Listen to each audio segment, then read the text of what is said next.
Welcome friends. दोस्तों दिनों की आज का 9 अप्रैल 2021 यानी कि शुक्रवार का, और बात करते हैं आज के मुख्य समाचार, ताजा बड़ी खबरें, ब्रेकिंग न्यूज हेडलाइन से। टुडे ब्रेकिंग न्यूज के अंतर्गत देश और दुनिया की 50 बड़ी और महत्वपूर्ण काम की खबरें निकल कर आ रही है। हर एक खबर हमारी डेली लाइफ से कहीं ना कहीं से जुड़ी हुई भी है। तो चलिए एक एक करते हुए शुरुआत कर लेते हैं आज की पहली बड़ी महत्वपूर्ण खबर से। दोस्तों पति से अलग होने की वजह बताए बिना पत्नी गुजारा भत्ता पाने की हकदार नहीं, हाईकोर्ट ने दिया है बड़ा फैसला। जी हाँ, दरअसल दिल्ली की सत्र अदालत के समक्ष एक अजीबोगरीब मामला आया, जिसमें दोस्तों एक पत्नी ने अपने पति के खिलाफ न्यायालय में वाद दायर किया और गुजारा भत्ता मांगने की याचिका लगाई। याचिका में निचली अदालत ने दोस्तों पति को गुजारा भत्ता देने का आदेश जारी कर दिया। उसके बाद पति चला गया दोस्तों हाईकोर्ट के पास। हाईकोर्ट में पत्नी का कहना था कि पति की हर महीने लाखों रुपए की आमदनी है, लेकिन निचली अदालत ने महज कुछ हजार रुपए का गुजारा भत्ता तय करके मामले का निपटारा किया। तो इस मौके पर दोस्तों हाईकोर्ट ने बड़ा फैसला किया कि आखिर पत्नी जो है अपने पति से अलग क्यों रह रही है, क्यों अलग हुई है, अलग बताने की वजह बताना भी जरूरी है, तभी न्यायालय जो है ना वो दोस्तों गुजारा भत्ता देने का आदेश जारी कर सकता है। अदरवाइज पत्नी जो है ना वो गुजारा भत्ता नहीं ले सकती है। चलिए वहीं दोस्तों अगली बड़ी खबर आ रही कि लोन मोरेटोरियम का फायदा उठाने वालों के लिए बड़ी खबर, रिफंड होगा ब्याज पर वसूला गया ब्याज। जी हाँ दोस्तों, लॉकडाउन के दौरान आप सभी को पता होगा कि सरकार की तरफ से आदेश जारी किया था कि दोस्तों लोन के ऊपर किस्त जमा करवाने की छूट मिली थी। लगभग 6 महीने 7 महीने की छूट मिली थी। उस समय अगर आपने किस्त जमा करवा दी तो बहुत ही अच्छी बात थी, नहीं करवाई तो भी आपसे कोई भी पेनल्टी वगैरह नहीं ली जाएगी और ना ही आपके खाते की सिविल खराब होगी। ऐसे में सवाल ये उठता है कि जिन व्यक्तियों ने किस्त जमा नहीं करवाई है उनकी तो सिविल खराब नहीं हुई है, लेकिन जिन्होंने किस्त जमा करवा दी है ना उनका क्या होगा। तो यहाँ पर दोस्तों सरकार ने आदेश जारी किया है कि जिन व्यक्तियों ने लोन मोरेटोरियम का फायदा उठाया है तो दोस्तों उन सभी का जो ब्याज का पैसा है वो उनके खाते में रिफंड कर दिया जाएगा। तो यहाँ पर 6 महीनों के दौरान 2 करोड़ रुपए तक का जो भी लोन ले रखा है ना, उस लोन के ऊपर किस्त के पैसों में जो ब्याज शामिल है ना, वो ब्याज का पैसा सरकार वहन करेगी। उसका जो भार है ना वो केंद्र सरकार उठाएगी। है ना दोस्तों कमाल की स्कीम। अगर आपने भी लॉकडाउन में किस्त का पैसा जमा करवाया है तो उस किस्त पर जितना ब्याज लगा था ना वो ब्याज जो है आपके खाते में फिर से जमा कर दिया जाएगा। चलिए अगली खबर आ रही है कि वो ऑनलाइन पैसा भेजना होगा और भी ज्यादा आसान। आरटीजीएस और एनईएफटी के लिए नहीं पड़ेगी बैंक जाने की जरूरत। दरअसल ऑनलाइन ट्रांजैक्शन करने वालों के लिए एक बड़ी और महत्वपूर्ण खबर आई है, वह यह है कि उन्हें आरटीजीएस और एनईएफटी करने के लिए बैंकों की जरूरत नहीं पड़ेगी। दरअसल भारतीय रिजर्व बैंक ने यहाँ पर स्पष्ट आदेश जारी करते हुए कहा कि एनईएफटी और आरटीजीएस सुविधाओं को गैर बैंक भुगतान प्रणाली ऑपरेटर के लिए बढ़ाया जाएगा। आप दोस्तों नेट बैंकिंग के जरिए अपने मोबाइल की सहायता से ही आपके अकाउंट से कितने ही पैसे आप आरटीजीएस के जरिए दूसरे अकाउंट में ट्रांसफर करवा सकते हैं, एनईएफटी के जरिए ट्रांसफर कर सकते हैं। और वहीं अगली बड़ी खबर आ रही है कि देश की राजधानी दिल्ली वालों को उबर का मिला बड़ा तोहफा। 1.5 करोड़ तक की राइड बिल्कुल फ्री में देगी कंपनी, सरकार को भी होगा फायदा। तो दोस्तों कोरोना वैक्सीनेशन कार्यक्रम में सरकार की मदद के लिए जो टैक्सी कैब सर्विस है ना उबर, यहाँ पर भारत देश में 2 महत्वपूर्ण टैक्सी कंपनियां हैं, एक तो ओला और दूसरी है उबर। तो उबर कंपनी ने आदेश जारी किया है कि अगर आप कोरोना वायरस की वैक्सीन लगवाने जा रहे हैं या वैक्सीन लगाकर वापस आ रहे हैं ना, तो आप उबर की टैक्सी में अगर जाते हैं तो आपको भाड़ा बिल्कुल नहीं देना होगा, आपको आने जाने का किराया बिल्कुल फ्री में कंपनी की तरफ से दिया जाएगा। और वहीं दिल्ली से एक और खबर आ रही है कि दिल्ली में हजारों लोगों को मिलेगा फ्री में मकान। इस योजना के तहत बनकर तैयार होंगे 89,400 फ्लैट। जी हाँ, कितनी बड़ी खुशखबरी दोस्तों की दिल्ली के मुख्यमंत्री अरविंद केजरीवाल ने कल गुरुवार को झुग्गी बस्तियों में रहने वाले परिवारों के लिए जहां झुग्गी वहीं मकान योजना की शुरुआत करी है। और इस योजना के तहत दोस्तों फ्लैट बनाए जा रहे हैं। उस फ्लैट की कार्य प्रगति की समीक्षा में बैठक की। अच्छा, इस योजना में खुद मुख्यमंत्री ने कहा कि जो भी परेशानी आती है वो सभी मुख्यमंत्री महोदय को बताई जाए, ताकि उसे दूर करके झुग्गी बस्तियों में रहने वाले परिवारों को जल्द से जल्द फ्लैट में शिफ्ट किया जा सके और वो सम्मान के साथ अपनी जिंदगी जी सके। ये जो रोड के किनारे झुग्गी झोपड़ी बनाकर अवैध रूप से जो कॉलोनियां बसाकर रह रहे थे ना, सरकार ने खुद फ्लैट बनाकर उनको बिल्कुल फ्री में मकान देने का वादा किया है। और दोस्तों इस योजना के अंतर्गत 89,400 फ्लैट बनाए जाएंगे, मकान बनाए जाएंगे। अच्छा, वहीं सरकार का लक्ष्य क्या है कि ये जो फ्लैट है वो 2022 तक आवंटित कर दी जाएगी, उनको शिफ्ट करवा दिया जाएगा। और वहीं अगली बड़ी खबर आ रही है कि किसानों पर पड़ी दोहरी मार, सभी किस्म की खाद की कीमत में 60% तक की बढ़ोतरी।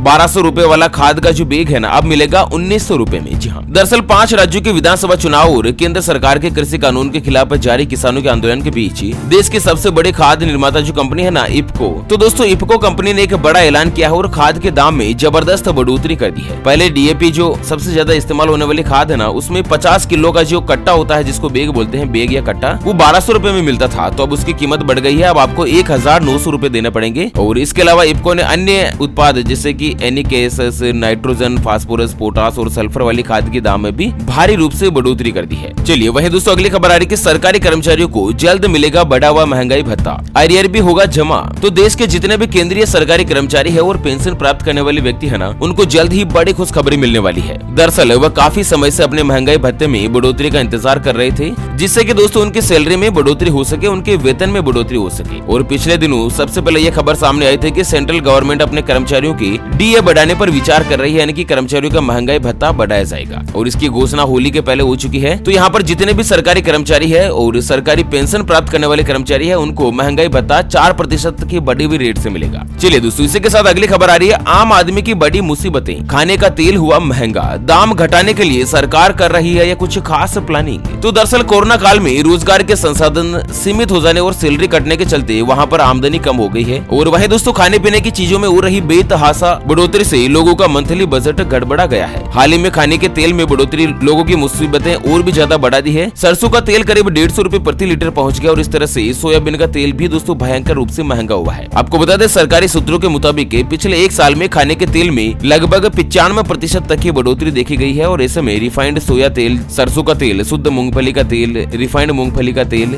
ये सभी चीजें जो है दोस्तों और भी ज्यादा महंगी होने जा रही है और साथ ही दोस्तों सब्जियां वगैरह ये इसमें भी महंगाई हो सकती है सरकार की प्लानिंग के मुताबिक। चलिए अगली खबर आ रही है कि जियो यूजर्स के लिए खास सर्विस हुई जारी, फ्री में देखिए आईपीएल और पसंदीदा खिलाड़ियों से मुलाकात करने का मिलेगा मौका।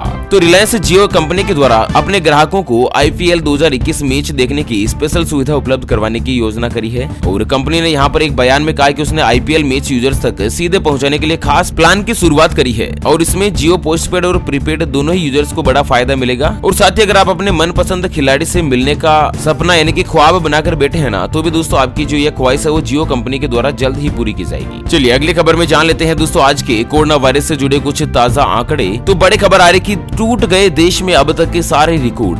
पिछले 24 घंटों में आए 1,26,000 से ज्यादा नए मामले, कई राज्यों में बड़े सक्रिय और एक्टिव ताजा आंकड़े। आपको बता दें भारत देश में पिछले 24 घंटों के दौरान कोरोना वायरस संक्रमण के 1,26,789 नए मामले सामने आए हैं और इन नए मामलों के साथ ही देश में अब तक संक्रमित हुए लोगों की कुल संख्या बढ़कर 1,29,28,000 को पार कर चुकी है और वहीं एक्टिव मामलों की संख्या भी 9 लाख से ऊपर चली गई है। मतलब 9 लाख से ज्यादा व्यक्तियों का तो हॉस्पिटल में इलाज चल रहा है। और वहीं दोस्तों आपको बता दें कि इस बीमारी से पिछले 24 घंटों में 685 से ज्यादा लोगों ने जान गंवा दी है और अब तक लगभग 1,67,000 के आसपास लोग जो है ना वो कोरोना वायरस के चलते अपनी जान गंवा चुके हैं। और वहीं अगली खबर आ रही है कोरोना वायरस को लेकर के संपूर्ण लॉकडाउन नहीं, टेस्ट और ट्रैकिंग के साथ होगा ट्रीटमेंट। मुख्यमंत्रियों के साथ बैठक में प्रधानमंत्री मोदी जी ने लिए 10 बड़े फैसले। तो भारत देश में जिस तरह से कोरोना वायरस की जो रफ्तार है वो लगातार बढ़ती जा रही है ना, इस बीच सभी राज्यों के मुख्यमंत्रियों के साथ प्रधानमंत्री नरेंद्र मोदी जी ने बैठक करी और दोस्तों इस बैठक में मोदी जी ने कोरोना वायरस का टेस्ट, कोरोना वायरस की ट्रैकिंग और ट्रीटमेंट का मंत्र दिया। मोदी जी का कहना है कि कोरोना वायरस के प्रसार को रोकने के लिए फिर से युद्ध स्तर पर काम करना जरूरी है और तमाम चुनौतियों के बावजूद हमारे पास पहले की अपेक्षा बेहतर अनुभव संसाधन है। ऐसे में कोरोना वायरस के वैक्सीन भी अपने पास है, इसलिए दोस्तों कोरोना वायरस पर कंट्रोल करना कुछ ज्यादा मुश्किल नहीं है। और इसी बीच मध्य प्रदेश से बड़ी खबर आ रही है कि मध्य प्रदेश के सभी शहरों में 3 रात और 2 दिन का संपूर्ण लॉकडाउन आज शुक्रवार से लागू।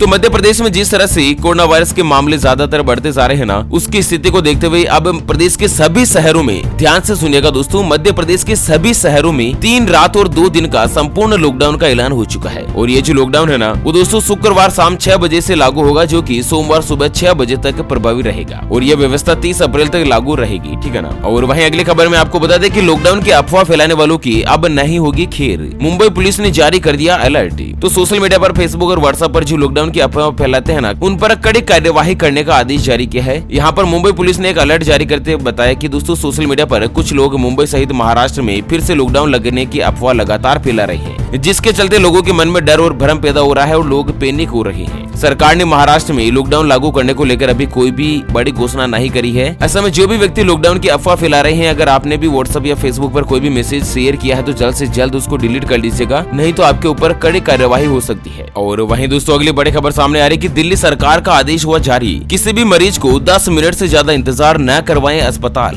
देश में जिस तरह से कोरोना वायरस के मरीजों की संख्या लगातार बढ़ रही है ना, इसी बीच दिल्ली सरकार के द्वारा एक आदेश जारी हुआ है। दिल्ली सरकार ने कोरोना के बढ़ते हुए मामलों को देखते हुए कहा कि किसी भी अस्पताल में किसी भी मरीज को 10 मिनट से ज्यादा इंतजार नहीं करवाना होगा और सभी अस्पतालों को आदेश दिया जाता है कि अस्पताल अपने होल्डिंग एरिया में पर्याप्त स्वास्थ्य कर्मी, इंफ्रास्ट्रक्चर के साथ ही ऑक्सीजन की फैसिलिटी की सुविधा भी सुनिश्चित करें, जिससे कि मरीज को एडमिशन प्रोसेस के दौरान बेमतलब इंतजार नहीं करना पड़े, भीड़ जमा ना हो, क्योंकि इससे कोरोना संक्रमण और भी ज्यादा फैल सकता है, बढ़ सकता है। और वहीं उत्तराखंड से अगली बड़ी खबर आ रही है कि कुंभ और पूर्ण नगरी मेले में आने वाली सभी महिलाओं को बस में होगी फ्री यात्रा। तो मुख्यमंत्री तीरथ सिंह रावत, जो कि उत्तराखंड के नए मुख्यमंत्री बने हैं ना, उन्होंने महिलाओं को एक शानदार सौगात दी है। कुंभ के मुख्य पर्व दिवस पर सभी महिलाएं जो है उत्तराखंड परिवहन की बसों में फ्री में यात्रा कर सकती है। मुख्यमंत्री के निर्देश पर पूर्णागिरी में आने वाली महिलाओं को भी दोस्तों बसों में आवाजाही की सुविधा जो बिल्कुल निःशुल्क उपलब्ध रहेगी। और इस दौरान धर्म नगरी हरिद्वार में महाकुंभ की धूम है, तो कुंभ आने वाली सभी महिलाओं की यात्रा का जो खर्च है वो सरकार उठाएगी। चलिए रेलवे को लेकर बड़ी खबर है। रेलवे का बड़ा फैसला, 9 अप्रैल से नहीं चलेगी तेजस एक्सप्रेस।